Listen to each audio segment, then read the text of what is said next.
Welcome to Taiwan Report News Brief, news analysis and context from Taichung, Taiwan. I'm your host, Donovan Smith.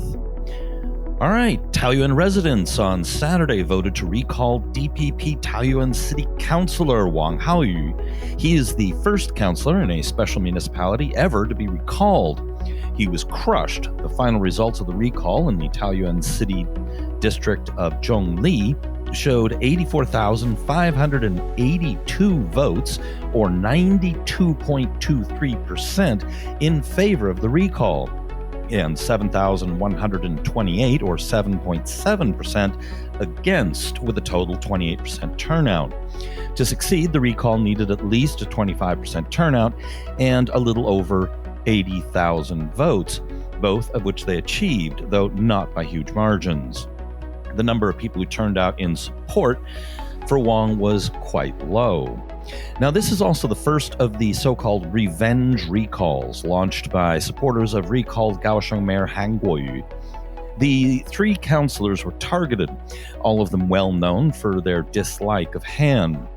One, the attempted recall of DPP Kaohsiung City Councillor Chen Zhizhong, the son of former President Chen Shui-bian, failed to get enough signatures to qualify.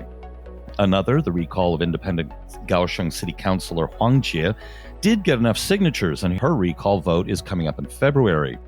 Commenting on Wang's loss, Huang said she trusted the people of her Fengshan district would support her. Hopefully, she'll get more support than Wang. Wang was originally of the Green Party, but recently switched to the DPP.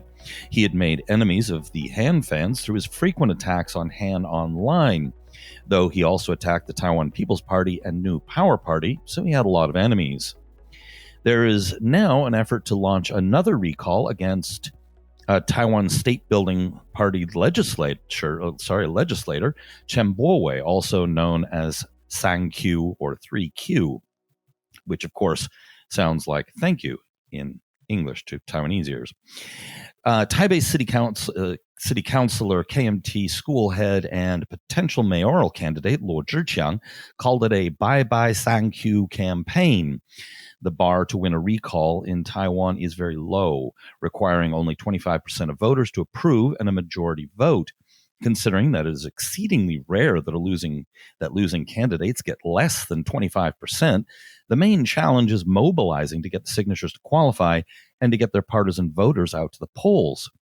This opens the way for the system to be abused for purely partisan reasons and for revenge, as in this case. Raising the bar, perhaps to 35%, would make it more likely that a successful recall was due to genuine misconduct or complaints. Enoch Wu, or Winong, faces no opposition in his bid to head the DPP Taipei chapter after a former Taipei City Councilor dropped out of the race. Voting by eligible party members on January 31st is still required, but the registration date has passed. Wu has also announced he plans another run for legislator in 2024. Now, the frontrunner on the KMT side to run for mayor of Taipei is Wayne Chang, or Jiang Wanan, the great-grandson of the dictator Chiang Kai-shek and grandson of Jiang Jingguo. Wu and Chang faced off against each other in a legislative race in the 2020 election that was widely followed and widely commented on as the Battle of the Hunks. Now, Jiang won, but Wu did respectably well, considering Jiang was the incumbent in a traditionally KMT-dominated district. If Jiang does become mayor, Wu may have a better chance to win, though much will depend on who the KMT runs. Another potential problem is that Wu, according to the expert on the subject, Nathan Batto, writing at Frozen Garlic, is that he's not a very good campaigner. Now, Wu is an interesting character worth keeping an eye on. He's American-born and educated, but also has some well-known relatives in Taiwan. He worked for, if I recall correctly, Goldman Sachs at one point. At age 33, he moved to Taiwan and renounced his U.S. citizenship and then did his military service. He's currently deputy chief executive of DPP think tank, the New Frontier Foundation, and has widely advocated for military reform. U.S. Secretary of State Mike Pompeo on the 9th announced that the U.S. was lifting all guidelines on official contacts with Taiwanese officials. The guidelines, which ranged from who could meet with Taiwanese officials, where they could meet, how they could refer to Taiwan, and even what they could wear. These guidelines were purely self-imposed by the State Department, and there was nothing in any U.S. agreements with Beijing that required them. Over recent years, the guidelines had been relaxed, but it's a good thing they're finally gone. This may open the possibility of Taiwan reoccupying their historic Twin Oaks residence in Washington, D.C., and to fly the flag. The State Department stated they have been studying this move for some time, and unrelated to the fact that there was only 11 days left until a new president takes office. Now, I don't know if that is the case, but the timing could have been better. If they had done it earlier, it would have become commonplace and standardized. Still, there are advantages to the timing, but almost all analysts got it totally wrong, with the exception of Jenna Lynn Cody at her blog Laura and Cha, who nailed it, and I recommend you read her analysis, which is linked to on report.tw. Almost everyone assumed it was intended to, as various outlets called it, box in, booby trap, landmine, sabotage, and so forth the incoming Biden administration. It did no such thing, precisely the opposite. First, it is in line with the Taiwan Assurance Act, which called for it. The act passed Congress with strong bipartisan support. Second, this allows the incoming Biden administration to avoid taking blame for this by Beijing. They'll blame Trump and Pompeo for this. Third, this is not at all in contradiction of the U.S. One China policy or the Taiwan Relations Act.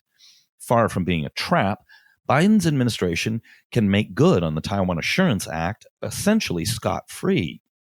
It is possible, in a fit of partisan pique against the outgoing administration and or to appease China, the Biden administration could undo this, though that wouldn't accomplish anything useful and would provoke the ire of Congress, including on their side of the aisle. A Chinese foreign ministry spokesperson said, "We urge the U.S. to fulfill the series of promises it has made and immediately stop any words and acts of enhancing its relations and military connections with the island of Taiwan. We advise Pompeo and the like to stop manipulating Taiwan-related issues and stop taking the opposite and wrong path. Otherwise, they will be severely punished by history." It is interesting to note that in comments coming out of the PRC, there's little to no mention of the incoming Biden administration on this issue, but plenty of vitriol directed at Pompeo. Note the wording, severely punished by history. In other words, they expect the incoming Biden administration to continue with this. That's not the only huge news coming out of the outgoing administration. The government declassified their internal United States strategic framework for the Indo-Pacific region. In it, it outlines how the Trump administration intended to essentially counter China alongside allies, including Taiwan. The strategy commits to devise and implement a defense strategy capable of, but not limited to, 1. Denying China sustained air and sea dominance inside the first island chain in a conflict. 2. Defending the first island chain nations, including Taiwan. And 3. Dominating all domains outside the first island chain.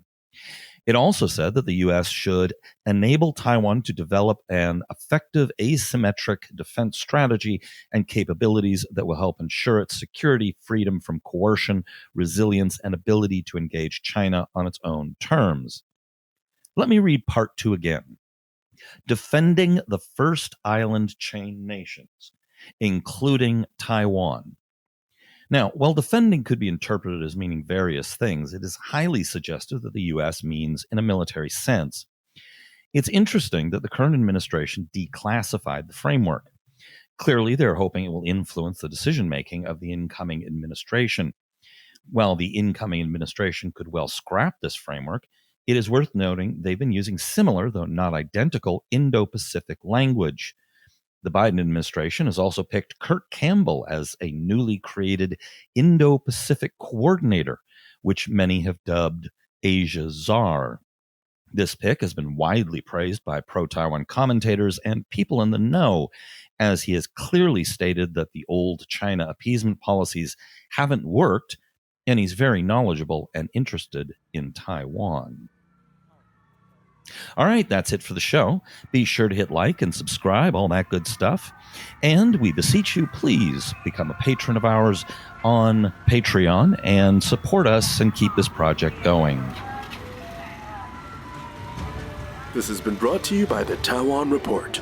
For more content like this, become our patron at report.tw. 还有就是那个台湾狗啦，最喜欢我的台湾狗了。